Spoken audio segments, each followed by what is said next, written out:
1 year after divorce, Korean Mafia boss finds a baby on his doorstep with a note from his black ex. Seriously, when I first heard how this went down, my heart actually stopped. It's one thing to leave a man who is the most dangerous person in the country, but to come back like this? It is truly shocking. If the sight of a mother giving up her only hope just to save her baby's life moves you, hit that like button. Subscribe right now and let us know your city and the time you're listening, because the secret in that note is about to set the city on fire. Now, to understand the drama, you have to see Sophia Reynolds. She was standing in the shadows of the massive stone pillars of the Jung estate. The rain in Seoul was coming down like it wanted to judge the whole city. It was cold, sharp, and felt like needles against her skin. Her arms were shaking, not just from the cold, but from the weight of the only thing she had left in this world. Exactly 1 year ago, Sophia had signed the papers that ended her marriage to Jung Dae-hyun.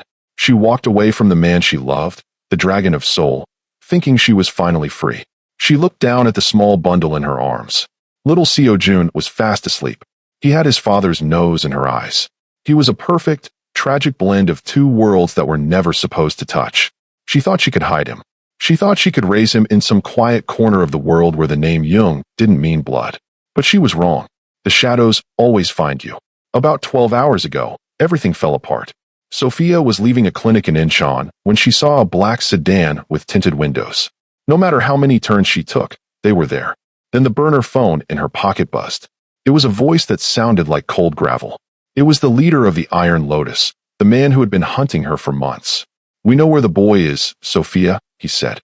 "Dae-hyun can't save a ghost, and he certainly can't save a son he doesn't know exists." That was the moment she knew her time was up. She couldn't protect him alone. She stepped out of the tree-line and walked toward those massive oak doors. Every step felt like her heart was being crushed by a heavy weight. She reached the welcome mat and knelt down. She tucked a thick manila envelope into the baby's blanket. It had the DNA test, the records, and her final words. "Grow up strong, my little star," she whispered. Her voice was just a broken mess. "The world thinks your father is a monster, but for you, he will be a god." She reached out and rang the bell. The sound was so loud it felt like it was screaming her name. Then, she did the hardest thing ever. She ran. She hid in the dark woods across the driveway and watched. The door swung open, and the golden light from inside hit the wet stone. There he was, Jung Dae-hyun. He was wearing a white suit that looked perfect. He looked cold and untouchable. But then he looked down. For the first time, the powerful dragon of Seoul froze. His mask broke. He didn't call for guards. He just dropped to his knees in that expensive suit to touch the miracle he never expected. Watching Dae-hyun on his knees was like watching a mountain crumble.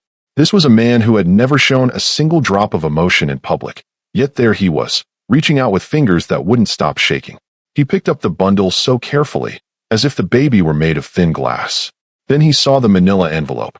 I could see the exact second he read that note. Even from my hiding spot in the trees, I felt the temperature in the courtyard drop. His face went from shock to a type of heat that made my blood run cold. He didn't just look angry. He looked like he was ready to watch the world burn. He pulled Seo-jun against his chest, using his own expensive jacket to keep the rain off the baby's face. He looked straight into the darkness where I was hiding. He knew. He always knew when I was near. But before he could speak, the peaceful night was shattered. A second car, a dark SUV with no plates, roared into the driveway. I recognized the symbol on the side immediately. It was the Iron Lotus. They hadn't followed me to kill me. They had followed me to wait for the one moment Jung Dae-hyun was distracted. And they found it. The back windows of the SUV rolled down, and I saw the flash of metal. "Dae-hyun, look out," I screamed, my voice tearing through the sound of the rain. I didn't think about the fact that I was supposed to be a ghost. I didn't think about the divorce. I just ran toward them. The first shot hit the stone pillar beside me, sending chips of rock flying. Dae-hyun didn't panic. He didn't drop the baby. He pivoted his body, tucking Seo-jun into the crook of his left arm and pulling a heavy silver gun from his waistband with his right. He stepped forward, putting himself directly between me and the shooters.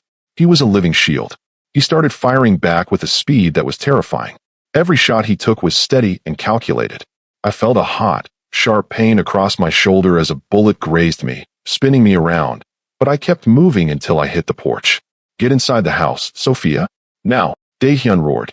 His voice wasn't the cold, robotic tone I remembered from our final day together. It was raw.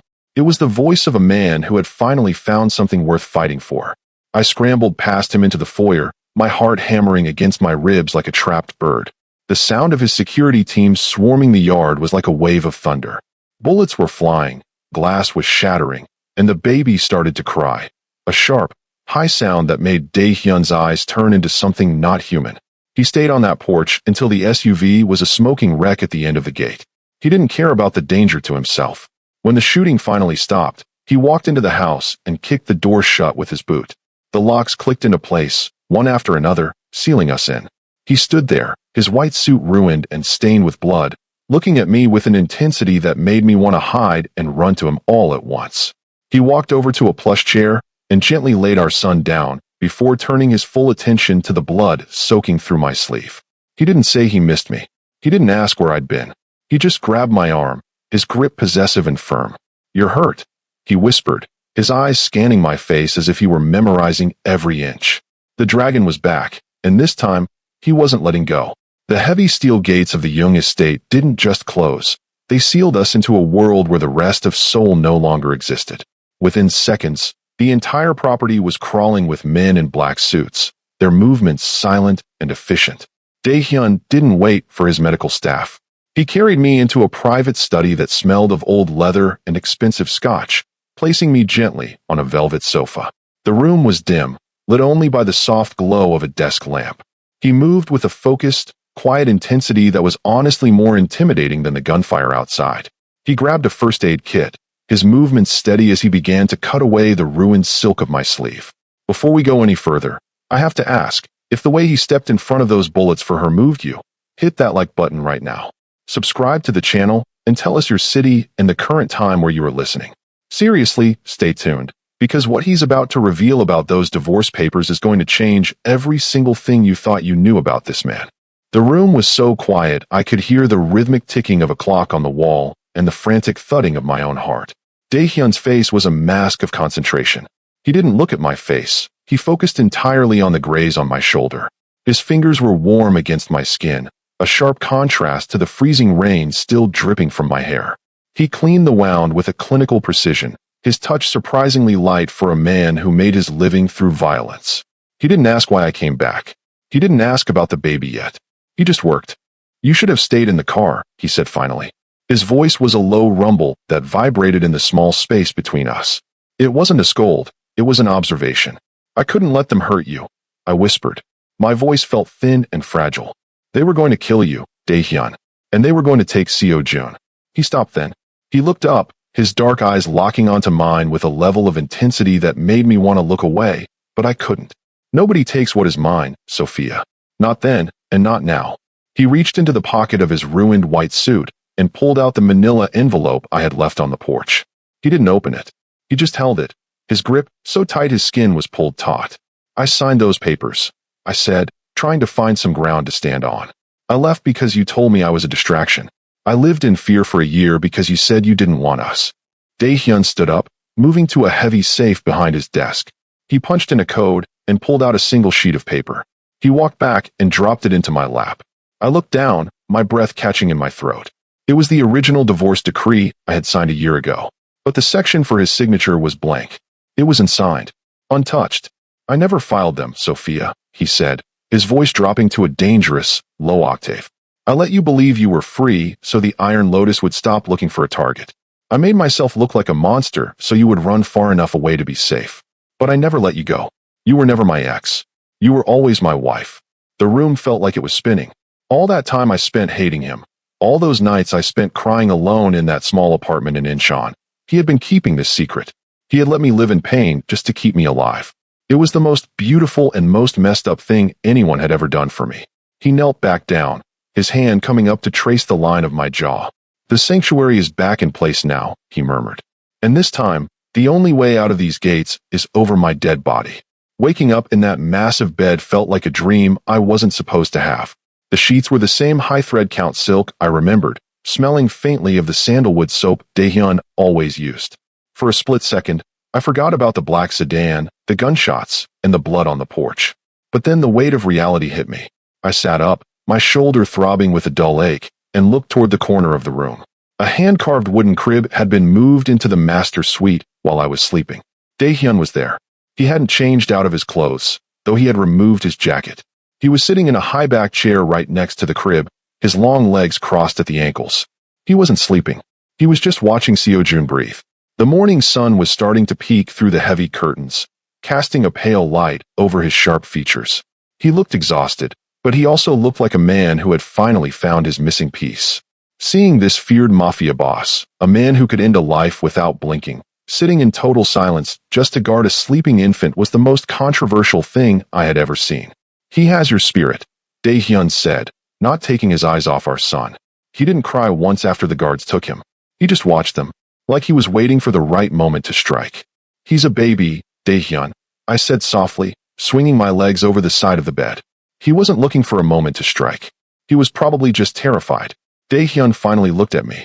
There was no coldness in his eyes this time, only a deep, heavy exhaustion that made him look human. "He's a young. He knows when he's in the den of the dragon. He knows he's safe now." I walked over and stood beside him, looking down at Seo-jun's peaceful face. It was hard to reconcile the violence of the night before with the stillness of this room. We had lost a whole year. 365 days of first steps, first words, and quiet mornings that we could never get back. I felt a surge of anger mixed with the relief. "How did they find us?" I asked, the question burning in my throat. I was so careful. I changed my name. I moved 3 times. I didn't even use a bank account. How did the Iron Lotus know exactly where we were yesterday? Dae-hyun's expression shifted instantly. The soft fatherly look vanished, replaced by a cold, calculating mask that sent a shiver down my spine. He stood up, towering over me, his presence filling the room. "That is the question I have been asking my security leads for the last 4 hours, he said. "My men are loyal. Or at least, they are supposed to be. But the Iron Lotus didn't just stumble upon you. They had a digital map of every move you made for the last 3 weeks. He walked toward the balcony, looking out over the sprawling estate. "Someone inside this house told them where you were.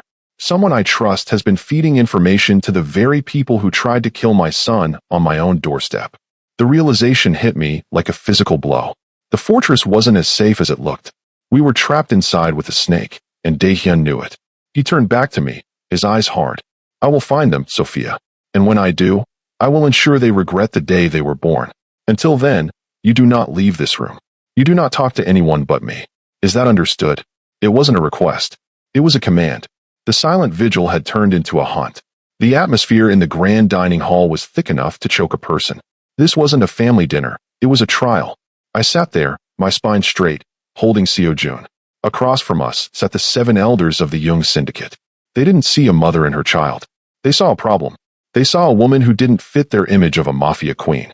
One of them, a man with a face like crumpled paper named Elder Park, didn't even try to hide his disgust. He looked at me, then at the baby, and then finally at Dae-hyun. "You bring this distraction back into our house." After a year of silence, Park's voice was like sand on glass. "The bloodline must be pure, Dae-hyun. An heir should come from a union that strengthens our alliances, not from a failed romance with a foreigner who brings trouble to our gates." I felt the heat rise in my cheeks. It was the same old story. 5 years ago, they tried to frame me to get me away from him.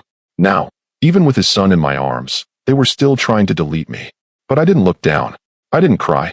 I looked Elder Park right in the eye. I had survived a year on my own in Incheon. I wasn't afraid of an old man in an expensive chair. Dae-hyun was leaning back, his hands resting on the table. He hadn't said a word the entire time the elders were complaining. He just watched them through the steam rising from his tea. But when Elder Park mentioned the word pure, I saw Dae-hyun's jaw tighten. The air in the room suddenly felt heavy. "Is that all?" Dae-hyun asked. His voice was terrifyingly calm. Park scoffed. "It is enough. The boy cannot be the heir. We have other candidates from families who actually belong in our circle." Dae-hyun stood up slowly. He walked over to Elder Park and leaned down, whispering something directly into the man's ear. Whatever he said made the elder's face turn a ghostly shade of white. Dae-hyun then turned to the rest of the room. "Seo-jun is my son. Sophia is my wife. Anyone who questions their place in this house is questioning my judgment. And we all know what happens when my judgment is questioned." He turned to a guard. "Elder Park is tired. Help him pack his things. He will be spending the rest of his retirement in a small village far from the city. If he ever steps foot in Seoul again, make sure it's the last thing he does." The room went silent. The other elders looked at their plates. That was the power of the dragon. He didn't need to scream. He just needed to be decisive. He walked back to me, placed a heavy, possessive hand on my shoulder, and looked at the remaining men. The next person who speaks about my family without respect will join him. Before we move to what happened when we were finally alone, I have to ask you something. If you've ever had someone stand up for you when the whole world was against you, you know how Sophia felt. But do you think Daehyun is just protecting her, or is he marking her as his property for a much darker reason? Hit that like button, subscribe right now, and tell us your theory. If you stay for the next part, you'll see the terrifying thing she found in her old apartment that changes everything. You don't want to miss what comes next now. After the elders scurried out of the room like rats, the silence was heavy with everything we hadn't said. Daehyun led me back to our private wing, but he didn't stop in the bedroom. He took me to his private office, a place where the walls were reinforced and the windows were bulletproof. He sat me down and pulled up a file on his computer screen. It was a collection of photos and surveillance logs from the small coastal town where I had been hiding for the last year. "You thought you were alone, Sophia," he said. His voice was thick with a mixture of guilt and a rage that felt like it was simmering just below the surface. But the Iron Lotus was never far away. "Look at this." He clicked on a photo. It was a grainy shot of my apartment building in Incheon. There was a man standing near the entrance, wearing a delivery uniform. He looked normal, just another person doing his job. But then Daehyun zoomed in. On the man's wrist was a small, faded tattoo of a lotus flower wrapped in iron chains. My stomach did a slow flip. That man had delivered my groceries at least twice a week for 6 months. He had held the door open for me when I was struggling with the stroller. He had even complimented Seo Jun's eyes.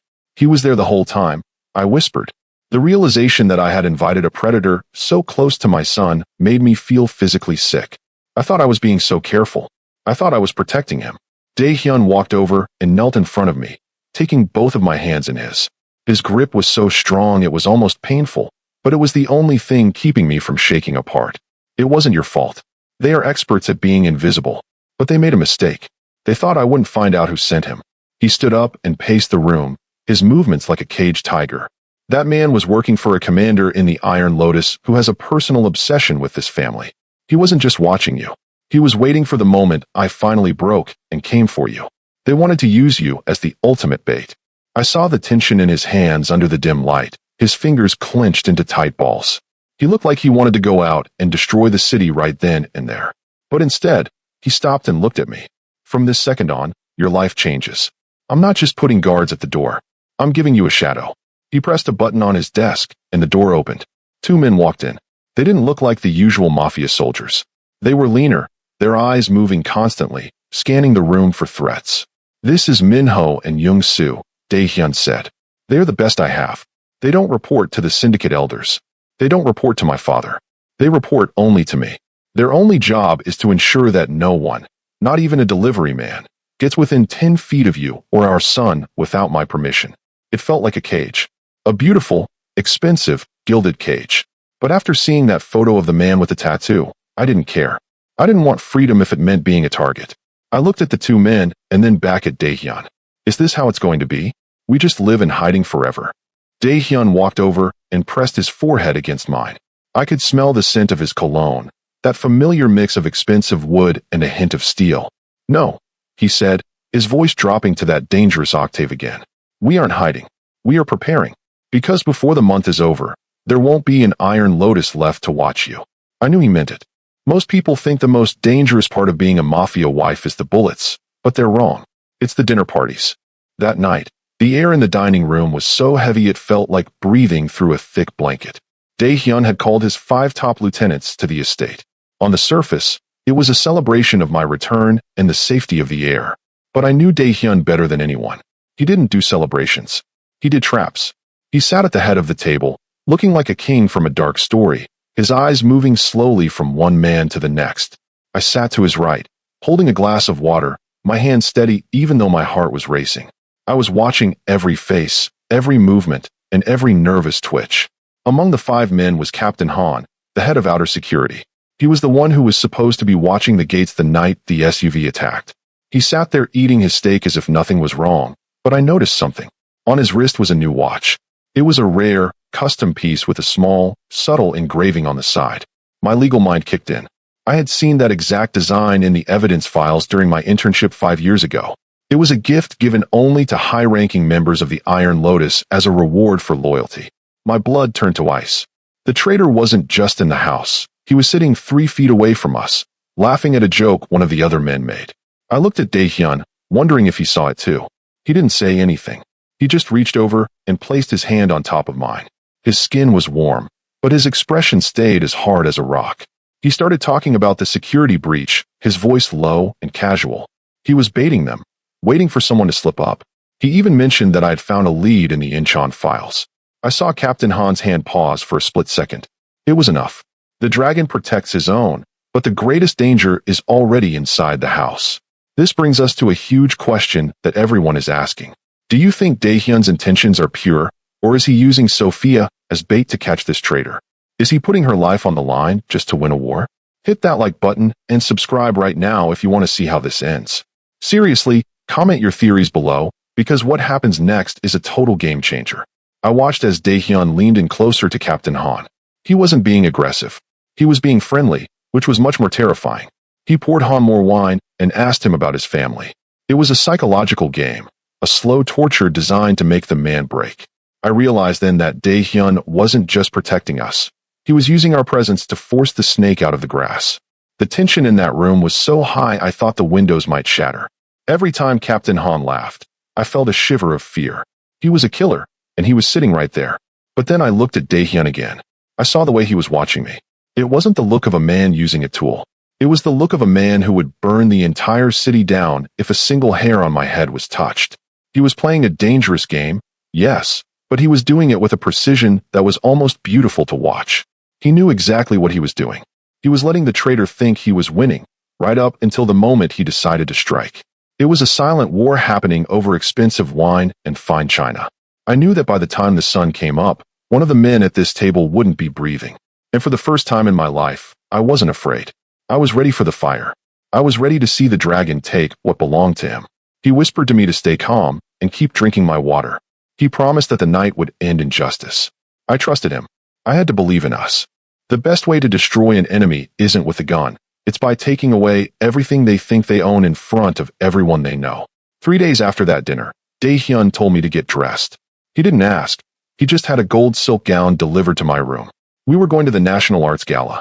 It was the biggest social event in Seoul, and every person who had ever looked down on me was going to be there. As we walked into the grand ballroom, the music seemed to stop. I felt every eye on me. They remembered the girl who was framed 5 years ago. They remembered the girl who was kicked out of the firm. But then they looked at the man beside me. Dae-hyun didn't look like a businessman that night. He looked like a conqueror. I saw him almost immediately. Mr. Choi. He was the senior partner who had framed me for embezzlement. He was standing near the bar, holding a champagne glass, looking smug and untouchable. When he saw me, his smile faltered for a second, but then he straightened his tie and started walking toward us. He actually had the nerve to try and talk to me. Sophia, he said, his voice dripping with fake kindness. I heard you were back in town. I hope you've stayed out of trouble this time. We still haven't found that missing money, you know. The people around us started whispering.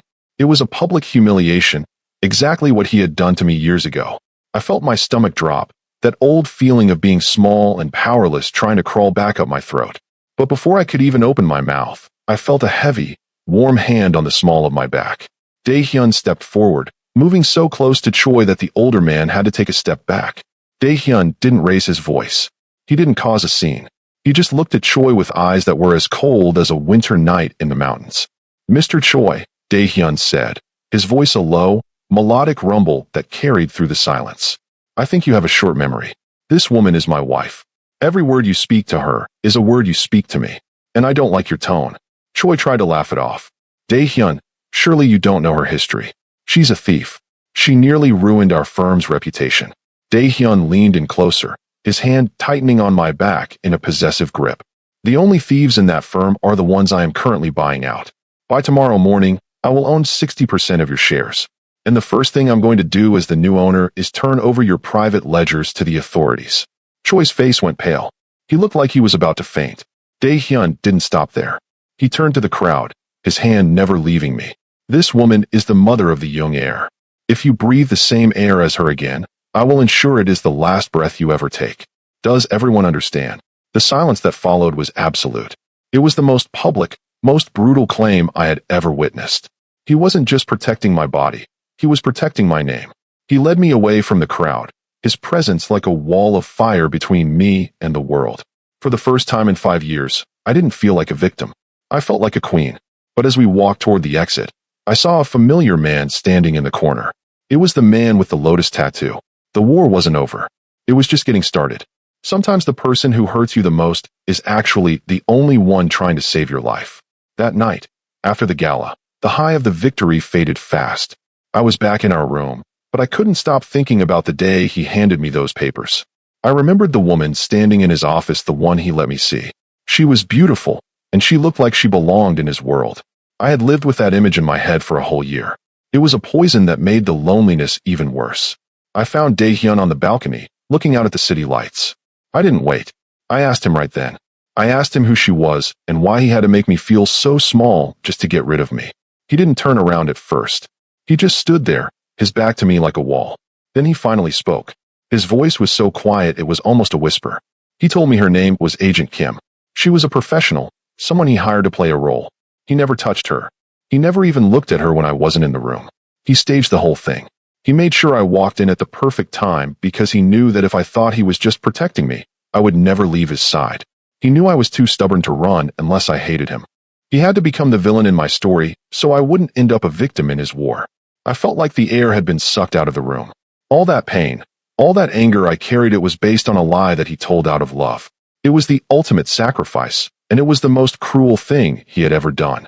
I walked up to him and turned him around. I looked into his eyes and saw the truth. He hadn't stopped loving me for even a second. He had just been holding his breath for a year, waiting for me to be safe. I reached up and touched his face, my fingers tracing the sharp line of his jaw. He closed his eyes, leaning into my touch as if he were finally coming home. It was not a moment of power or dominance. It was just two people who had been broken by the same secret, finally finding a way to heal. He pulled me into his arms, and for the first time in a long time, I felt like I could actually breathe. We stood there in the quiet for what felt like hours, just holding each other. The tension that had been between us since the doorstep finally snapped, but it didn't break us. It joined us. But just as I started to feel safe, the world went dark. Not just the room, the entire estate. Every light, every security camera, every electronic lock. The hum of the house just died. Dae-hyun didn't hesitate. He pushed me toward the bed and grabbed his phone, but there was no signal. They hadn't just cut the power.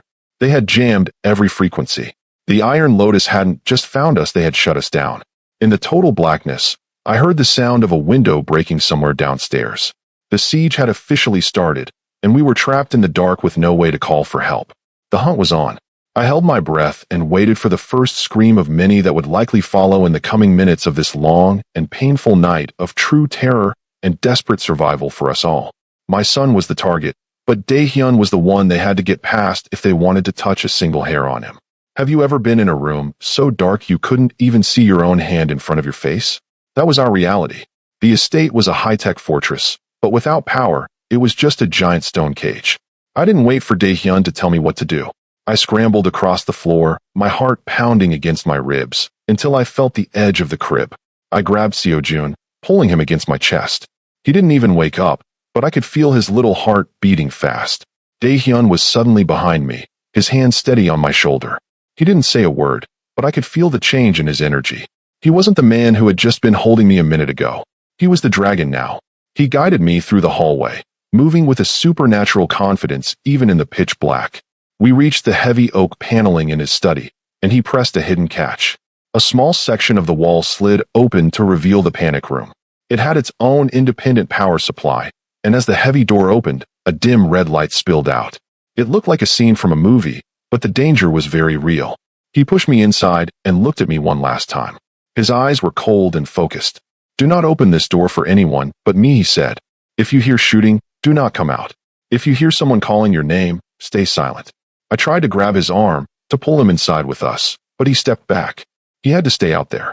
He had to be the wall between us and the men coming up the stairs. The door hissed shut and the locks engaged. I was alone in that small, red-lit room with my son. I sat on the floor, watching the small monitors that were powered by the backup batteries. The thermal cameras showed heat signatures moving through the gardens. There were at least a dozen of them, all heavily armed. I watched the screen as Dae-hyun moved into the main hallway. He was alone, but he didn't look afraid. He looked like a predator waiting in his own den. He took a position near the top of the stairs, his silver gun glinting in the red light of the emergency sensors. Then, the first team of intruders reached the second floor. I had to cover my ears as the sound of gunfire echoed through the vents. It was a tactical strike, fast and loud. I watched the monitors as Dae-hyun moved with a speed that didn't seem possible. He wasn't just defending, he was hunting them. Every time an intruder entered his line of sight, they didn't get a chance to fire. But there were too many of them. I saw 3 men moving toward the study from the back balcony. They were going to flank him. I wanted to scream, to tell him they were behind him, but there was no way for him to hear me. I sat there, clutching Seo-jun, watching my husband fight a war in his own house. The red light made the blood on the floor look like black ink. I realized then that I had never truly seen the dragon in action. It was beautiful and terrifying all at once. He was a man made of iron and fire, and he was the only thing standing between us and the end. I prayed for the first time in years, begging the universe to let him live. I was a simple mother in a high-tech bunker, but I knew that if he fell, the rest of us wouldn't last long in this world. My son was everything to me, and I had to trust that the man I loved would be truly enough. The sound of metal hitting bone is a noise you never really forget. It stays with you, rattling in your brain long after the fighting stops. From inside the panic room, I watched the small monitor with my heart in my throat. The red light made everything look like a scene from a nightmare. Dae-hyun was alone in the hallway, his back against the heavy steel door that protected me and our son. He was a man transformed. Gone was the cool, calm CEO who bought companies over breakfast. In his place stood the dragon, a force of nature that didn't know how to quit. For men were trying to get past him, their faces hidden by black masks. They didn't care about the rules of engagement. They just wanted the air. Dae-hyun moved like he was part of the shadows themselves. He didn't waste any energy. Every punch, every kick, and every squeeze of the trigger was done with a terrifying efficiency. I saw one man swing a heavy lead pipe, but Dae-hyun caught it midair, his grip like iron. He twisted the weapon away and used it to clear the space around him. He was breathing hard, his chest rising and falling in heavy gulps, but his eyes never left the stairs. He was exhausted. I could see the way his legs trembled for a split second after he threw a man over the railing. But he didn't falter. He stood his ground like a wall that couldn't be broken. I felt a strange mix of emotions watching him. It was controversial, I know. I should have been repulsed by the violence. I should have been horrified by the way he dismantled those men. But instead, I felt a deep, primal sense of security. This was the man who had pushed me away to keep me safe. This was the man who was willing to die right now just to ensure I could keep breathing. In that moment, he wasn't just my husband or the boss of a syndicate. He was my protector, a silent god of war who demanded respect. He looked into the camera for a second, a quick glance to make sure the light on the door was still green. He knew I was watching. He was doing this for us. Finally, the hallway went quiet. The last of the intruders was down, and the only sound was the heavy thud of Dae-hyun's boots on the carpet. He leaned his forehead against the steel door, his shoulders slumped for just a moment. He was human after all. But then his phone buzzed in his pocket. He pulled it out, his fingers shaking slightly from the adrenaline. I watched his face turn from exhaustion to a cold, hard mask of pure fury. He held the screen up to the camera so I could see it. It was a picture of an older man tied to a chair in a dark basement. It was his father, the retired chairman of the Jung Syndicate. Under the photo was a simple message: "We have your father. Trade the boy for the old man, or they both die tonight." I felt the air leave my lungs. The stakes had just been raised to a level we weren't ready for. The Iron Lotus wasn't just attacking the house anymore. They were attacking the very foundation of his life. Dae-hyun didn't scream. He didn't punch the wall. He just looked at that screen with a level of focus that made me realize the real war was only beginning. He tapped on the door, a specific rhythm we had agreed on. I opened the locks, and he stepped inside. He was covered in sweat and blood, but he didn't touch me. He just looked at Seo-jun and then back at me. "The game has changed," he whispered. "And now, we have to do something they don't expect." I knew then that the rescue wasn't over. We were going on the offensive, and the price of our freedom was about to get much higher. We were no longer just surviving. We were hunting. They say knowledge is power, but in my world, a law degree is a tactical weapon that can do more damage than a gun. After the adrenaline of the hallway fight died down, the reality of the threat against Dae-hyun's father set in. The Iron Lotus wanted a trade. They wanted my son in exchange for a man who had built the very empire we were standing in. Most people would have panicked. Most women would have cried and begged their husbands to find another way. But I wasn't most women. I was Sophia Reynolds, and I spent years learning how to track monsters through their paper trails. While Dae-hyun was on the phone with his lieutenants, trying to find the location of the kidnapping, I sat down at his desk. I didn't ask for permission. I just took his laptop and started typing. My fingers moved across the keys with a speed that came from years of late-night study sessions. I wasn't looking for a physical location on a map. I was looking for the money. The Iron Lotus was a huge organization, and a move this big required a lot of cash to pay off guards and buy equipment. They had to be using shell companies to move that money around Seoul without triggering any alarms at the central bank. Dae-hyun walked over, his eyes wide with surprise as he watched me work. He had always seen me as someone to protect, someone who needed his strength to survive. But for the first time, I saw that shift in his eyes. It was a look of pure, raw respect. He didn't try to take the laptop away. He just stood behind me, his hand resting lightly on the back of my chair. I could feel his heat, a grounding presence that helped me focus. "What are you doing, Sophia?" he asked, his voice low and curious. "I'm following the blood money," I told him. "The Iron Lotus commander who is obsessed with you is arrogant. He thinks he's smarter than the law. But he left a trail. He used a logistics company to rent those SUVs, and that company is owned by a holding group based in the Cayman Islands. That same group just paid a massive utility bill for a building that's supposed to be abandoned." I clicked a final button, and an address popped up on the screen. It wasn't a warehouse or a basement. It was the old law firm where I used to work. The irony was almost too much to handle. The place where my life was ruined 5 years ago was the same place where they were holding his father. It was the place where the Iron Lotus felt the most comfortable because they owned the partners who ran it. Dae-hyun looked at the address and then back at me. He didn't say thank you. He didn't need to. He just leaned down and kissed the top of my head, a gesture that felt like a silent vow of partnership. "You just gave us the high ground," he said. I stood up and looked him in the eye. "I'm coming with you. I know that building better than anyone. I know the service elevators, the back exits, and the security codes that they probably haven't changed in years. You can't do this without me." He started to protest, his protective instinct kicking in, but I stopped him. "You said we are stronger together, Dae-hyun. Prove it. Let me help you take back what belongs to us." He stayed silent for a long moment, his eyes scanning my face. He was weighing the danger against the truth of my words. Finally, he nodded. It was a power reversal I never expected. I was no longer just the woman in the panic room. I was the one leading the strategy for the final confrontation. We were going back to the place where it all started, back to the lion's den. But this time, I wasn't the prey. I was the one bringing the fire. And with the dragon by my side, I knew that law firm was about to become a graveyard for the people who tried to destroy us. Our time for justice had finally arrived. Walking back into that law firm felt like walking into a grave I had dug for myself years ago. The glass and steel building looked so clean on the outside, but I knew the trash that lived on the top floor. Dae-hyun was right behind me, his hand on my lower back, a constant reminder that I wasn't that scared in turn anymore. We didn't use the front doors. I led him and his team through the loading dock and into the service elevator that the cleaning crews used. It was greasy and smelled like floor wax, but it was the only way to reach the executive level without being seen on the main security monitors. As the elevator climbed, the silence between us was heavy. Dae-hyun checked his weapon one last time, his face a mask of stone. When the doors opened, we weren't met with a reception desk. We were met with 4 guards in suits. The fight was over in seconds. Dae-hyun's men moved like ghosts, taking them down before they could even reach for their radios. We moved down the hallway toward the main boardroom. I could hear voices through the heavy double doors. I heard Mr. Choi laughing. It was that same arrogant, high-pitched laugh that used to make my skin crawl. We burst through the doors, and the scene inside was pure chaos. Dae-hyun's father was tied to a chair in the center of the room, looking tired but still holding his head high. Standing over him was the commander of the Iron Lotus, the man with the tattoo, and right beside him was Mr. Choi. They both looked shocked, as if they couldn't believe we had actually made it past their perimeter. The commander grabbed a knife and held it to the old man's throat, his eyes darting around the room like a cornered animal.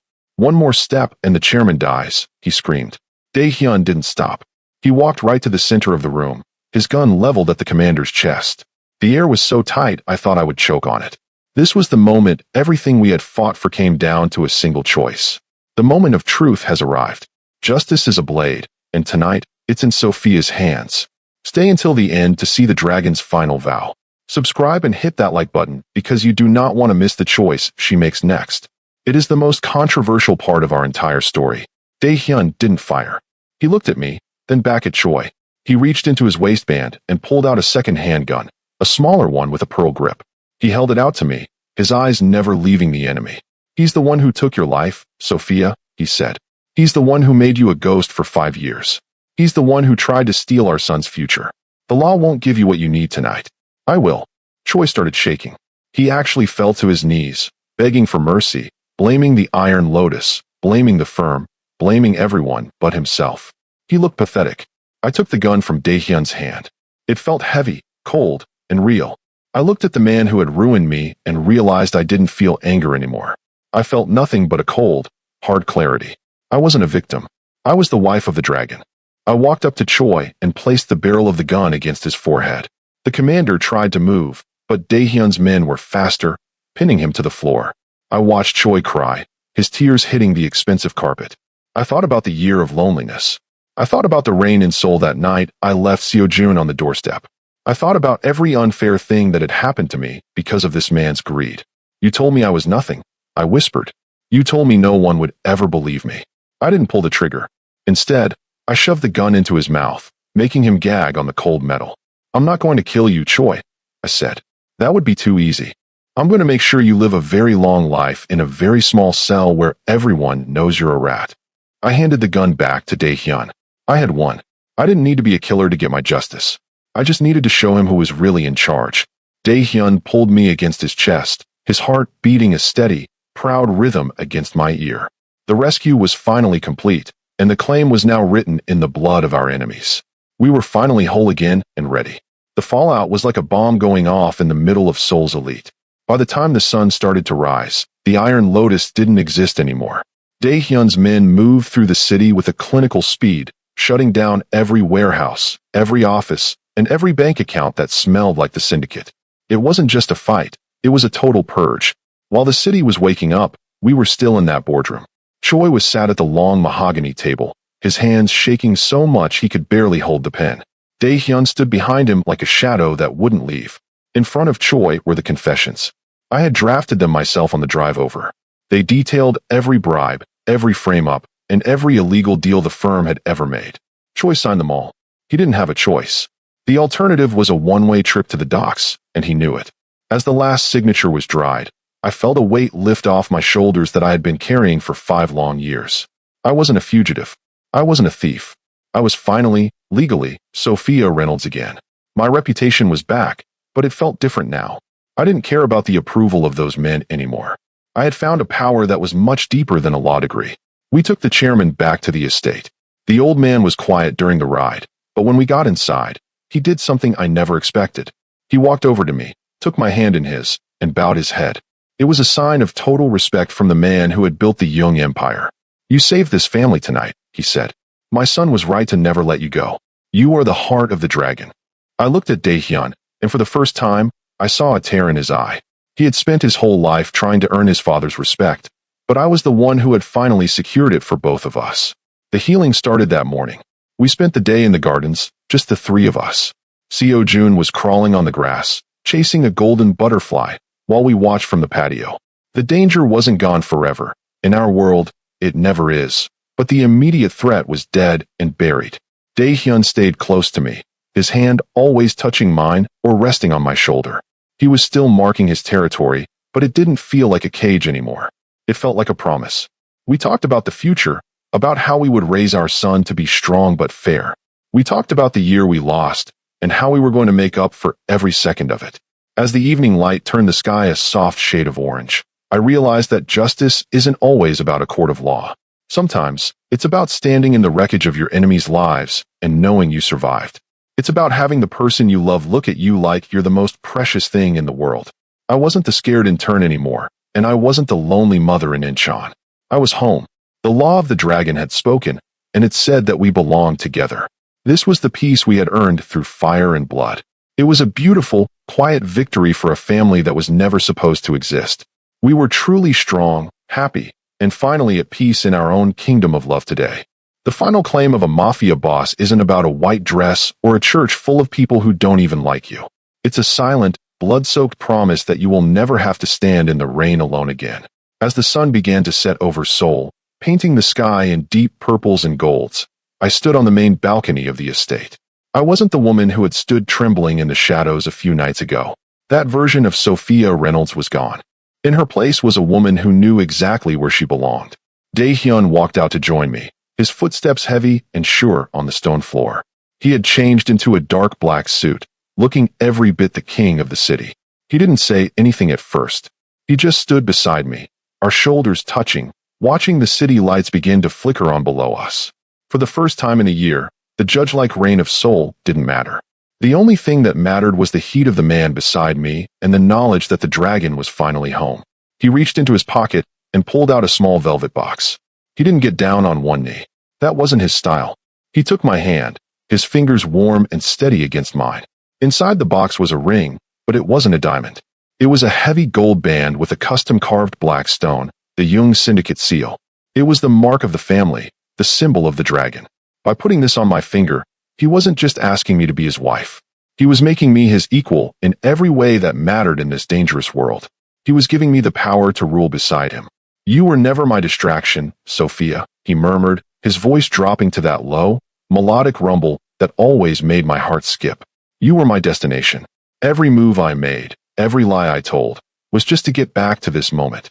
He slid the ring onto my finger, and it felt like a heavy, beautiful weight. It was the final anchor to my new life. The claim was absolute. I looked at the ring and then up at him. I knew that being the wife of a king like Dae-hyun came with a price. There would be more enemies, more fights, and more nights where we would have to guard the door together. But as I watched him look over at the nursery where Seo-jun was sleeping, I knew it was worth it. Love in our world isn't a soft, fuzzy thing. It's a blade. It's a shield. It's knowing that someone would burn the whole world down just to keep you warm. We had survived the fire, and now we were going to rule the ashes together. The rescue was complete. The revenge